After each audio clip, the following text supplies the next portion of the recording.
ನಮಸ್ಕಾರ ಸ್ನೇಹಿತರೆ, ಹೇಗಿದ್ರೆ ಎಲ್ಲರೂ ಚೆನ್ನಾಗಿದ್ರೆ ಅನ್ಕೊಳ್ಳಿ ಸ್ನೇಹಿತರೆ.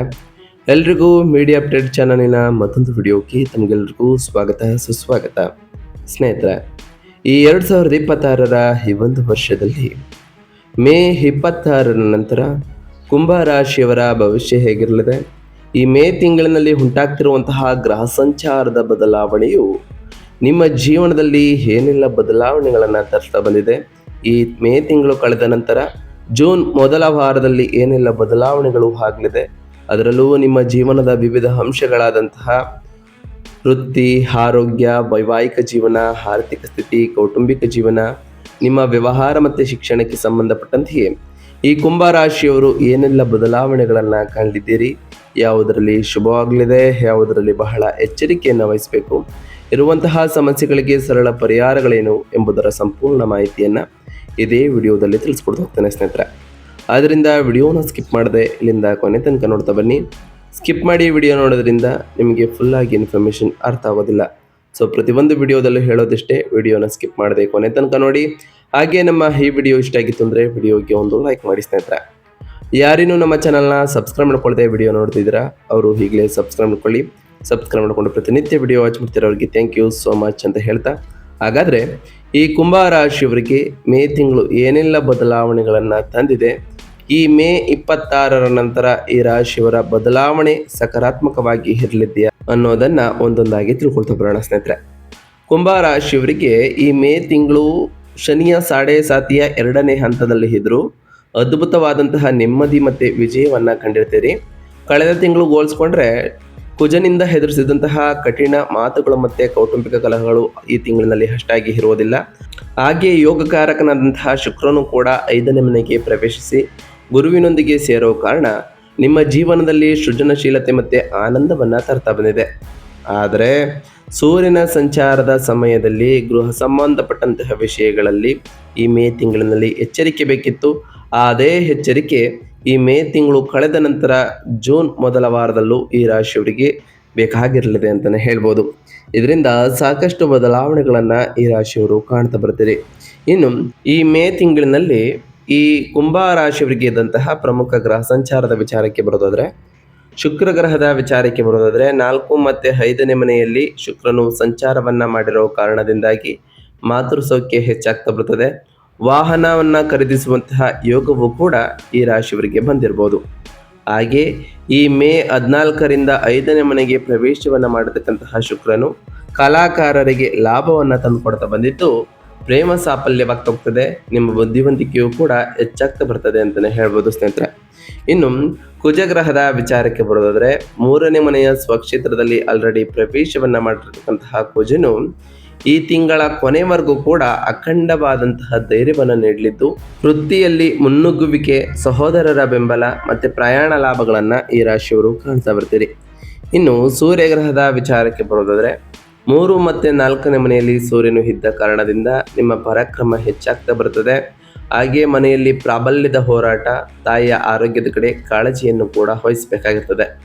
ಇನ್ನು ಗುರುಗ್ರಹದ ವಿಚಾರಕ್ಕೆ ಬರೋದಾದರೆ 5ನೇ ಮನೆಯ ಮಿಥುನ ರಾಶಿಯಲ್ಲಿ ಯಥಾಸ್ಥಿತಿಯಲ್ಲಿ ಗುರು ಇರೋ ಕಾರಣ ಪಂಚಮ ಸ್ಥಾನದಲ್ಲಿ ಗುರು ಇರೋದರಿಂದ ಸಂತಾನ ಪ್ರಗತಿಯಾಗ್ತಾ ಹೋಗ್ತದೆ. ಅದ್ಭುತವಾದಂತಹ ಆರ್ಥಿಕ ಲಾಭಗಳನ್ನು ಈ ತಿಂಗಳು ಕೊನೆವರೆಗೂ ಕೂಡ ಕಾಣ್ತಾ ಬರ್ತೀರಿ. ಶೇರ್ ಮಾರ್ಕೆಟ್ನಲ್ಲಿ ಅದೃಷ್ಟವು ನಿಮಗೆ ಕುಲಾಯಿಸಲಿದ್ದು ಉತ್ತಮವಾದಂತಹ ಧನ ಲಾಭವನ್ನು ಕೂಡ ಕಾಣಲಿದ್ದೀರಿ.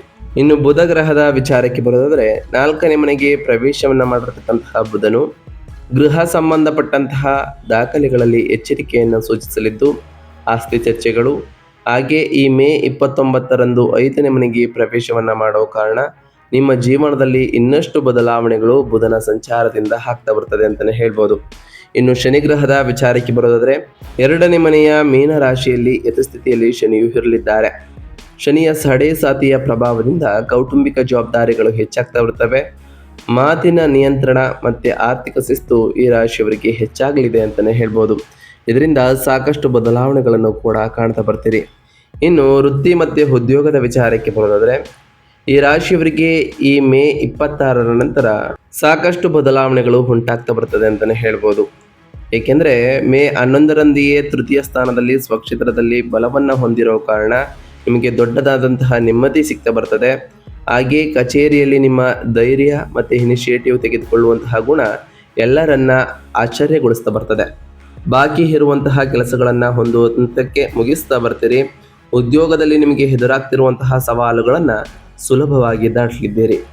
ನಿಮ್ಮ ಪ್ರಸ್ತಾಪಗಳಿಗೆ ಅಧಿಕಾರಿಗಳ ಒಪ್ಪಿಗೆಯೂ ಕೂಡ ಸಿಗಲಿದ್ದು, ಅದರಲ್ಲೂ ಈ ಮೇ 26ರ ನಂತರ ಶಾರ್ಟ್ ಟ್ರಿಪ್ಸ್ ಅಂದರೆ ಸಣ್ಣ ಪ್ರಯಾಣಗಳು, ಈ ಮೂಲಕ ವೃತ್ತಿಯಲ್ಲಿ ಮತ್ತಷ್ಟು ಪ್ರಗತಿಯನ್ನು ಈ ರಾಶಿಯವರು ಕಾಣ್ತಾ ಬರ್ತೀರಿ. ಪತ್ರಿಕೋದ್ಯಮ, IT ಮತ್ತು ಮಾರ್ಕೆಟಿಂಗ್ ಕ್ಷೇತ್ರದಲ್ಲಿ ಕೆಲಸ ಮಾಡ್ತಿರೋರಿಗೆ ವಿಶೇಷವಾದಂತಹ ವಿಜಯಗಳ ಕಾಲ ಅಂತಲೇ ಹೇಳ್ಬೋದು. ಇನ್ನು ವ್ಯಾಪಾರ ಮತ್ತು ಸ್ವಯಂ ಉದ್ಯೋಗದ ವಿಚಾರಕ್ಕೆ ಬರೋದಾದರೆ, ಉದ್ಯೋಗದ ವಿಚಾರದಲ್ಲೂ ಕೂಡ ಸಪ್ತಮಾಧಿಪತಿಯಾದಂತಹ ಸೂರ್ಯನು 3ನೇ ಮನೆಗೆ ಪ್ರವೇಶವನ್ನ ಮಾಡಿರೋ ಕಾರಣ ನಿಮ್ಮ ಧೈರ್ಯವೇ ನಿಮ್ಮ ಬಂಡವಾಳ ಆಗ್ತಾ ಪ್ರತಿಸ್ಪರ್ಧಿಗಳನ್ನು ಸಮರ್ಥವಾಗಿ ಎದುರಿಸಿ ಮಾರ್ಕೆಟ್ನಲ್ಲಿ ನಿಮ್ಮ ಸ್ಥಾನವನ್ನು ಭದ್ರಪಡಿಸ್ಕೊಳ್ತಾ ಹೋಗ್ತೀರಿ.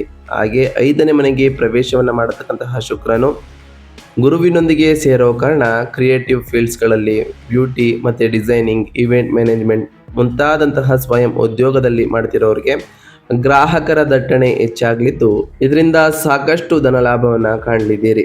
ಹಾಗೆ 7ನೇ ಮನೆಯಲ್ಲಿ ಕೇತುವಿನ ಸಂಚಾರ ಉಂಟಾಗೋ ಕಾರಣ ವ್ಯಾಪಾರ ಪಾಲುದಾರರೊಂದಿಗೆ ಅತಿಯಾದಂತಹ ಸಲಿಗೆ ಸಲ್ಲದು. ಅಂದರೆ ಸಲಿಗೆ ಜಾಸ್ತಿ ಇಟ್ಕೊಳ್ಳಿಕ್ಕೆ ಹೋಗಬೇಡಿ.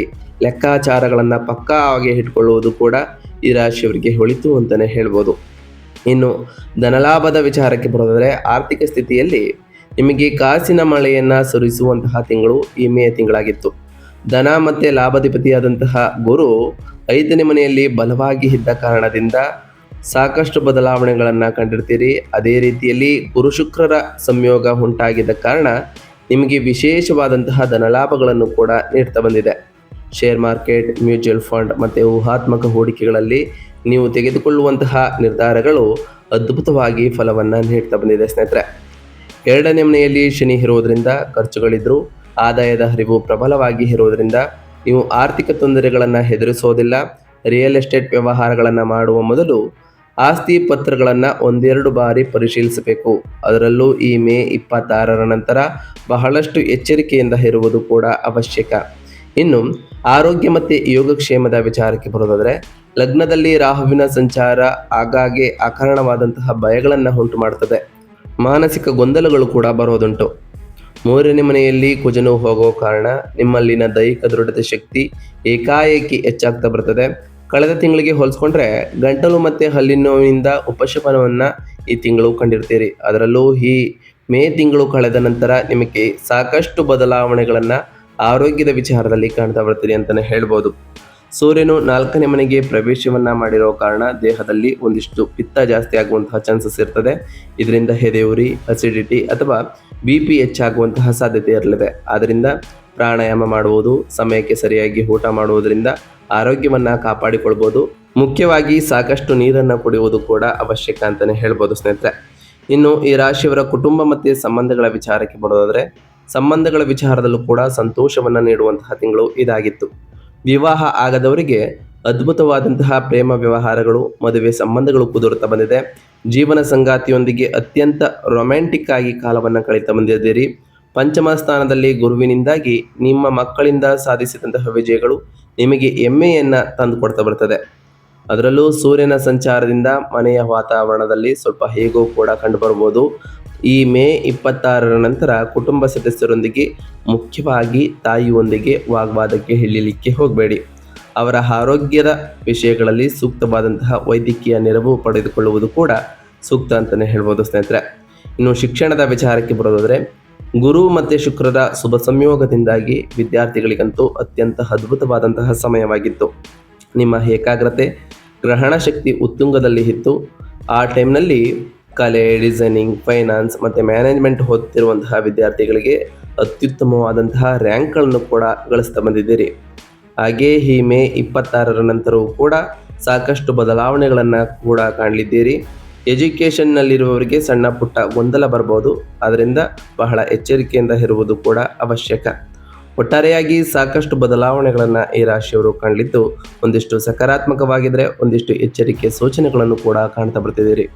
ಹಾಗಾದರೆ ಈ ರಾಶಿಯವರು ಮಾಡಬೇಕಾಗಿರುವಂತಹ ಸರಳ ಪರಿಹಾರಗಳ ವಿಚಾರಕ್ಕೆ ಬರೋದಾದರೆ, ಲಗ್ನದಲ್ಲಿ ರಾಹು ಮತ್ತು 2ನೇ ಮನೆಯಲ್ಲಿ ಶನಿಯ ದೋಷಗಳನ್ನು ನಿವಾರಿಸಿಕೊಂಡು ಮೂರನೇ ಮನೆಯಲ್ಲಿ ಕುಜನ ಧೈರ್ಯವನ್ನು, ಐದನೇ ಮನೆಯಲ್ಲಿ ಗುರು ಶುಕ್ರರ ಯೋಗವನ್ನು ಪಡೆದುಕೊಳ್ಳಲು ನಾವು ತಿಳಿಸ್ಕೊಡುವಂತಹ ಸರಳ ಪರಿಹಾರಗಳನ್ನು ಮಾಡ್ತಾ ಬನ್ನಿ. ಲಗ್ನದಲ್ಲಿ ರಾಹುವಿನಿಂದ ಬರುವಂತಹ ಮಾನಸಿಕ ಭಯಗಳು ಮತ್ತು ಆತಂಕಗಳನ್ನು ಹೋಗಲಾಡಿಸಲು ಪ್ರತಿದಿನ ದುರ್ಗಾದೇವಿಯನ್ನು ಪೂಜಿಸಿ ಅಥವಾ ದುರ್ಗಾ ಅಷ್ಟೋತ್ತರವನ್ನು ಓದಿ. ಎರಡನೇ ಮನೆಯಲ್ಲಿ ಶನಿಯ ಸಾಡೆ ಸಾತಿಯ ದೋಷವನ್ನು ನಿವಾರಿಸಲು, ವಾಕ್ಸ್ಥಾನದಲ್ಲಿ ದೋಷಗಳು ಬರದಂತೆ ಇರಲು ಶನಿವಾರದಂದು ಶಿವಾಲಯದಲ್ಲಿ ಎಳ್ಳೆಣ್ಣೆಯಿಂದ ದೀಪವನ್ನು ಹಚ್ಚಲು ಬನ್ನಿ. ಪ್ರತಿ ಶನಿವಾರದಂದು ಓಂ ಶಂ ಶನೈಶ್ವರಾಯ ನಮಃ ಎಂಬ ಮಂತ್ರವನ್ನು ಜಪಿಸಿ ಸ್ನೇಹಿತರೆ. ಸಾಧ್ಯವಾದರೆ ಶನಿ ದೇವರ ದೇವಾಲಯಕ್ಕೆ ತೆರಳಿ ಕಪ್ಪು ಎಳ್ಳಿನ ಬತ್ತಿಯನ್ನು ಹಚ್ತಾ ಬನ್ನಿ. ಇದು ಕೂಡ ಒಳ್ಳೆಯ ಫಲಿತಾಂಶಗಳನ್ನು ತರಲಿದೆ. ಹಾಗೆ ನಾಲ್ಕನೇ ಮನೆಯಲ್ಲಿ ಸೂರ್ಯನಿಂದ ಮನೆಯಲ್ಲಿ ಉಂಟಾದಂತಹ ಅಶಾಂತಿಯನ್ನು ತಡೆಯಲು ಪ್ರತಿದಿನ ಬೆಳಗ್ಗೆ ಸೂರ್ಯದೇವರಿಗೆ ನಮಸ್ಕಾರವನ್ನು ಮಾಡಿ ತಂದೆ ಮತ್ತು ಹಿರಿಯರ ಆಶೀರ್ವಾದವನ್ನು ಪಡೆದುಕೊಳ್ಳಿ ಸ್ನೇಹಿತರೆ. ಇದರಿಂದ ಸಾಕಷ್ಟು ಬದಲಾವಣೆಗಳನ್ನು ಕೂಡ ಕಾಣಲಿದ್ದೀರಿ. ಪ್ರತಿ ಶುಕ್ರವಾರದಂದು ತಾಯಿ ಜಗನ್ಮಾತೆಯಾದಂತಹ ಲಕ್ಷ್ಮೀ ದೇವಿಗೆ ಪೂಜೆಯನ್ನು ಸಲ್ಲಿಸಿ. ಇದರಿಂದ ನಿಮಗೆ ನಿಮ್ಮ ಮನೆಯಲ್ಲಿ ಧನಲಾಭವೂ ಕೂಡ ಹೆಚ್ಚಾಗಲಿದೆ. ಪ್ರತಿ ಗುರುವಾರದಂದು ಓಂ ಗುರುಭ್ಯೋ ನಮಃ ಎಂಬ ಮಂತ್ರವನ್ನು ಜಪಿಸಿ ಸ್ನೇಹಿತರೆ. ನಾವು ತಿಳಿಸ್ಕೊಟ್ಟಿರುವಂತಹ ಈ ಎಲ್ಲ ಸರಳ ಪರಿಹಾರಗಳನ್ನು ಈ ರಾಶಿಯವರು ಮಾಡಿದ್ದೇ ಆದರೆ ಸಾಕಷ್ಟು ಬದಲಾವಣೆಗಳನ್ನು ಕಾಣ್ತಾ ಬರ್ತೀರಿ ಅಂತ ಹೇಳ್ತಾ, ಇದಾಗಿತ್ತು ಇವತ್ತಿನ ಒಂದು ವಿಡಿಯೋ ಸ್ನೇಹಿತರೆ. ವಿಡಿಯೋ ಇಷ್ಟ ಆಗಿತ್ತು ಅಂದರೆ ವಿಡಿಯೋಗೆ ಒಂದು ಲೈಕ್ ಮಾಡಿ. ಯಾರೇನು ನಮ್ಮ ಚಾನಲ್ನ ಸಬ್ಸ್ಕ್ರೈಬ್ ಮಾಡ್ಕೊಂಡಿಲ್ಲ ಅವರು ಈಗಲೇ ಸಬ್ಸ್ಕ್ರೈಬ್ ಮಾಡ್ಕೊಳ್ಳಿ. ಸಬ್ಸ್ಕ್ರೈಬ್ ಮಾಡಿಕೊಂಡು ಪ್ರತಿನಿತ್ಯ ವಿಡಿಯೋ ವಾಚ್ ಮಾಡ್ತಿರೋರಿಗೆ ಥ್ಯಾಂಕ್ ಯು ಸೊ ಮಚ್ ಅಂತ ಹೇಳ್ತಾ, ಹಾಗೆ ಕಮೆಂಟ್ನಲ್ಲಿ ಓಂ ಶನೈಶ್ವರಾಯ ನಮಃ, ಓಂ ಗುರುಭ್ಯೋ ನಮಃ, ಓಂ ಲಕ್ಷ್ಮೀನಾರಾಯಣಾಯ ನಮಃ, ಓಂ ಅಂಗರಾಯಕಾಯ ನಮಃ ಎಂದು ಕಮೆಂಟ್ ಮಾಡಿ ಸ್ನೇಹಿತರೆ. ಶನಿದೇವರು, ಮಂಗಳದೇವ, ಗುರುದೇವ, ಲಕ್ಷ್ಮೀನಾರಾಯಣ ನಿಮಗೆ ಆಯುಷ್ಯ, ಆರೋಗ್ಯ, ಸಮೃದ್ಧಿಗಳನ್ನು ಕೊಟ್ಟು ಕಾಪಾಡಲಿ. ಆ ಸೂರ್ಯದೇವರ ಅನುಗ್ರಹವೂ ಕೂಡ ನಿಮಗೆ ಸಿಗಲಿ ಅಂತ ದೇವರಲ್ಲಿ ಕೇಳ್ಕೊಳ್ತಾ ಇವತ್ತಿನ ಒಂದು ವಿಡಿಯೋನ ಮುಗಿಸ್ತಿದ್ದೀನಿ ಸ್ನೇಹಿತರೆ.